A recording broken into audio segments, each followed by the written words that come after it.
जीने के नए अंदाज।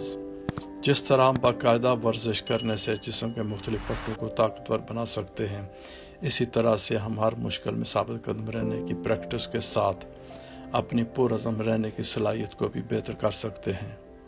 हमारे अंदर ऐसी सिफ्त का होना दरअसल एक सबसे अहम ताकत होने के बराबर है।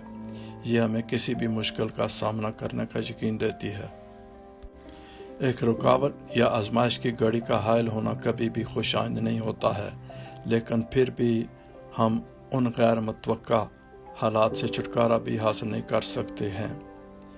जब हम ऐसे पुरखतर हालात से दो चार होते हैं, हमें इस हकीकत को ज़हन नशीन रखना चाहिए कि ये अपने साथ ऐसे मौके भी ला सकते हैं जिनकी रोशनी में हम अपने मकासद की नज़रसानी कर सकते हैं। इनके बायस हम जीने के नए अंदाज दरियाफ्त कर सकते हैं और अपनी क़ुव्वत तख्लीक को बेहतर करने से ज़िंदगी में अहम तब्दीलियाँ ला सकते हैं। ताहम नई सूरत हाल से मुस्तफ़ीद होने के लिए सबसे पहले हमें मुस्बत तर्ज़ ख़याल इख्तियार करना